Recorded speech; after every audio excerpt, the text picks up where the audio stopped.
درجہ چہارم نظم نمبر 13 ایک گھوڑا اور اس کا سایہ۔ یہ اس نظم کی مشق کا ویڈیو شروع کرتے ہیں۔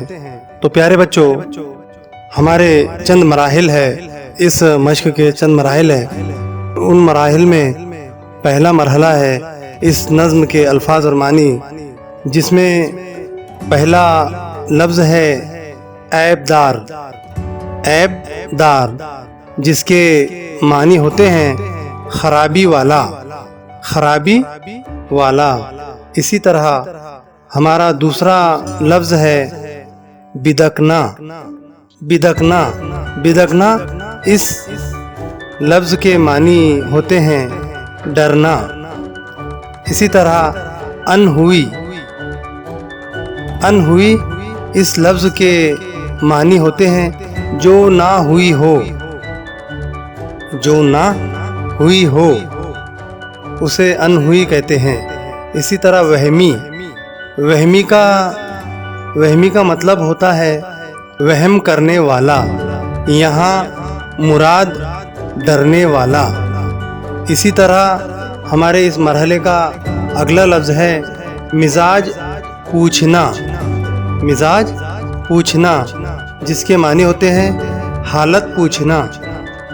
اسی طرح پیارے بچوں، یہ تھا ہمارا مرحلہ اس نظم کے الفاظ اور معنی۔ اسی طرح ہمارا اگلا مرحلہ ہے اس نظم کے سوالات اور جوابات۔ پیارے بچوں، سبق نمبر 13 ایک گھوڑا اور اس کا سایہ، اس نظم کے سوالات اور جوابات، یہ مرحلہ ہم دیکھیں گے، جس میں ایک جملے میں جواب لکھیے۔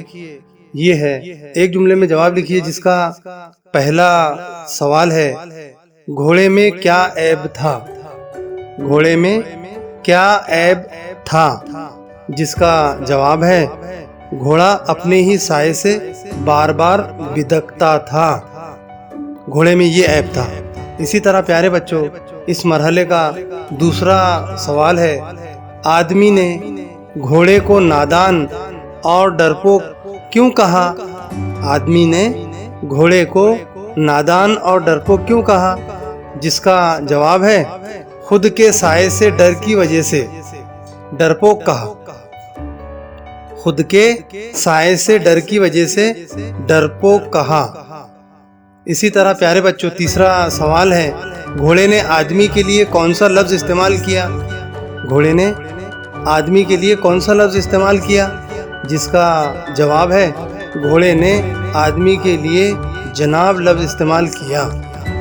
اسی طرح پیارے بچوں، ہمارے اس مرحلے کا چوتھا سوال ہے آدمی کو کن باتوں پر یقین آ جاتا ہے؟ آدمی کو کن باتوں پر یقین آ جاتا ہے؟ جس کا جواب ہے آدمی کو انہوئی باتوں کا یقین آ جاتا ہے۔ انہوئی باتوں کا یقین آ جاتا ہے۔ اسی طرح پیارے بچوں، یہ ہمارا مرحلہ تھا دوسرا، ایک جملے میں جواب لکھیے۔ اب ہمارا تیسرا مرحلہ ہے مختصر جواب لکھیے۔ اس میں پہلا سوال ہے مالک اپنے گھوڑے سے کیوں خفا ہوا؟ مالک اپنے گھوڑے سے کیوں خفا ہوا؟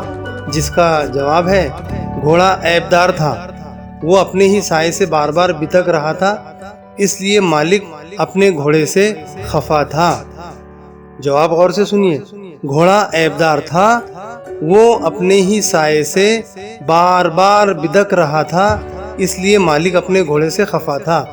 پیارے بچوں، اس مرحلے کا دوسرا سوال ہے گھوڑے نے مالک کو کیا جواب دیا؟ گھوڑے نے مالک کو کیا جواب دیا؟ جس کا جواب ہے گھوڑے نے مالک کو جواب دیا کہ آپ نے سچ کہا اور آدمی سے بڑا وہمی میں نے نہیں دیکھا، اور یہ انہوئی باتوں پر یقین کر لیتا ہے۔ گھوڑے نے جواب دیا، کیا جواب دیا؟ گھوڑے نے مالک کو جواب دیا کہ آپ نے سچ کہا اور آدمی سے بڑا وہمی میں نے نہیں دیکھا، اور یہ انہوئی باتوں پر یقین کر لیتا ہے۔ پیارے بچوں، وہم کے بارے میں پڑھیں گے۔ وہم کیا ہے؟ پیارے بچوں، اس نظم میں گھوڑا کہتا ہے کہ آدمی بڑا وہمی ہوتا ہے۔ اس کی مثال یہ ہے کہ اگر بلی راستہ کاٹ جاتی ہے تو کچھ لوگ اس راستے سے نہیں گزرتے۔ اسی طرح کسی کام سے گھر سے نکلتے وقت چھینک آ جائے تو اسے بھی لوگ برا سمجھتے ہیں۔ ایسی باتیں وہم کہلاتی ہیں۔ اس نظم میں گھوڑا کہتا ہے کہ آدمی بڑا وہمی ہوتا ہے۔ اس کی مثال یہ ہے کہ اگر بلی راستہ کاٹ جاتی ہے تو کچھ لوگ اس راستے سے نہیں گزرتے۔ کسی کام سے گھر سے نکلتے وقت چھینک آ جائے تو اسے بھی لوگ برا سمجھتے ہیں۔ ایسی باتیں وہم کہلاتی ہیں۔